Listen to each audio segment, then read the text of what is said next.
Alright guys, 3 videos for the day. It seems like we're back doing 3 videos a day, doesn't it? Alright, let's talk about the Derek Chauvin juror who lied about protests. Because if you ever wanted grounds for a mistrial or a retrial, this is probably going to be it. So, Brendan Mitchell was one of 12 jurors who convicted Minneapolis cop Derek Chauvin of the second degree, you know what, for George Floyd last month. Mitchell, a 31-year-old black man who was photographed on social media attending an August 28th protest in Washington, D.C., at which Floyd's relatives spoke. Mitchell is seen in the photograph wearing a t-shirt with a picture of Martin Luther King Jr. and the words, "Get your knee off my neck" and Black Lives Matter. So that's the crux of the video, right? But questions have been raised about the impartiality of one of the 12 jurors who convicted Derek Chauvin of murder after it was revealed that he attended a rally last summer where George Floyd's relative addressed the crowd. A photo posted on social media shows Brendan Mitchell attending a August 28th event in Washington, D.C.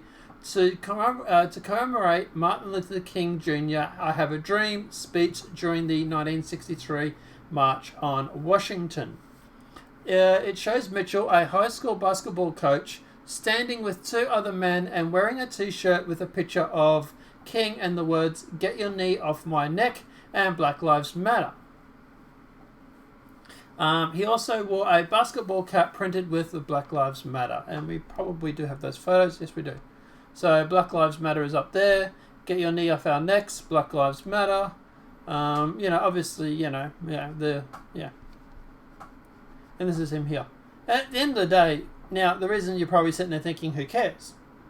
Well, the fact of the matter is that he's supposed to be impartial. If you're attending a Black Lives Matter rally, you're not going to be impartial. Now, the biggest problem about this is he's also gone through and lied too, because they actually did a survey or a quiz to say, have you ever attended a Black Lives Matter rally? And he wrote no. So the shirt shows Michael, Michael, a high school basketball coach with the 2 other men, and I read that. Michael, and he has admitted the photo is of him from that date, but defended attending the rally, claiming it was not specifically a protest against police or a commendation of George Floyd. It just happens to have the whole "get your knee off our neck," on the shirt, right? Despite the fact that the Floyd's brother and sister, Mr. and Mrs. I'm not going to try and pronounce those names, Floyd, the relatives of the other African Americans who were shot by police, addressed the crowd that day. Mitchell said he answered no to 2 questions about demonstrations on the questionnaire set out before the jury selection. Experts say the revelation could be grounds for the cops' appeal. So Mitchell, 31, acknowledged being at the event and that and his uncle posted the photo, but said he doesn't recall wearing his own shirt. Mitchell it doesn't matter if you wore the own shirt or not. It's not about the shirt, dude. It's about the fact that you lied on the quiz to get under the jury. That's the point. That's the point of it all. Mitchell is one of 12 jurors who convicted Chauvin of the 2nd and 3rd degree murder and 2nd degree manslaughter. Mitchell, the first juror to go public, spoke to several media outlets last week, including the Associated Press. Now, obviously, at the end of the day, you can form your own conclusions as to why he would go public when it comes to a very, very high-profile case. That's for you to decide, blah, blah, blah. I've never been to D.C., Mitchell said in one of his reasons for attending this event. The opportunity to go to D.C., the opportunity to be around thousands and thousands of black people, I just thought it was a good opportunity to be part of something. So he's obviously not very, very, very good on listening to Martin Luther King, who said, don't judge a person by the character of their skin, right? Michael Brendan, a Minneapolis defense attorney not involved in the case, told the AP the revelations alone weren't nearly enough to overturn Chauvin's conviction, but it could be combined with other issues. Announcing of a massive civil settlement to Floyd's family during the jury selection, the shooting of Dante Wright, the judge's refusal to move the trial in any appearance, says Chauvin was denied a fair trial. So what they're talking about here is the fact that it was conducted in Minnesota, Minneapolis. I think it was Minneapolis.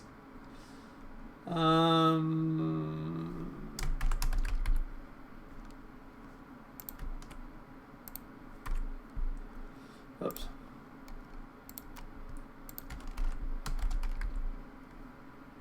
Yeah, Minneapolis. Yep. So the fact is that it was held in Minneapolis where the riots were going on. The jurors had to literally drive through the riots on a daily basis. They weren't sequestered, so at the end of the day they could go home and they can obviously look at media and stuff like that. There's a lot of reasons why this could actually go to a mistrial or go through to a retrial. At the end of the day, like the judge was saying that he could get a fair trial in this state. I don't think he could. If you have riots and people threatening to burn down your city and all this sort of stuff, that's not going to be a fair trial. Even the jurors have admitted since, it wasn't one of the 12 jurors, but one of the backup jurors, has admitted that they felt pressure from the rioters to go through and give a guilty verdict. So you put all that together with this revelation, and it's looking like there's going to be another retrial. And I would support that. I would say, needs to be another retrial. I don't know where you go, though. I don't know where you could go to not have a partial trial. I'm in Australia and I heard about this. It's worldwide news, so I don't know where you could go. But at the end of the day, like I say, the fact is that he lied in regards to the jury, into the question he went through, and there's obviously the whole Maxine Waters situation as well. If you want to go through and talking about the grounds for a mistrial. You got politicians literally getting involved in an ongoing trial. Like there are so many grounds for this thing to go through and become a mistrial or a retrial. It's looking more and more likely to on a daily basis. And obviously, if any more jurors come forward and start talking about this sort of stuff, then at the end of the day, then obviously it's going to be more information they can use. Look, at the end of the day, as for this, I don't begrudge this guy for wanting to speak out about this trial. You can make your own conclusions as to why, but at the end of the day, I have a fairly good idea why he did it, But at the end of the day, I don't begrudge him for doing it, Fish gotta swim, birds gotta fly, But at the end of the day, yeah. Next time you guys want to do something like that, make sure you haven't lied on your jury application.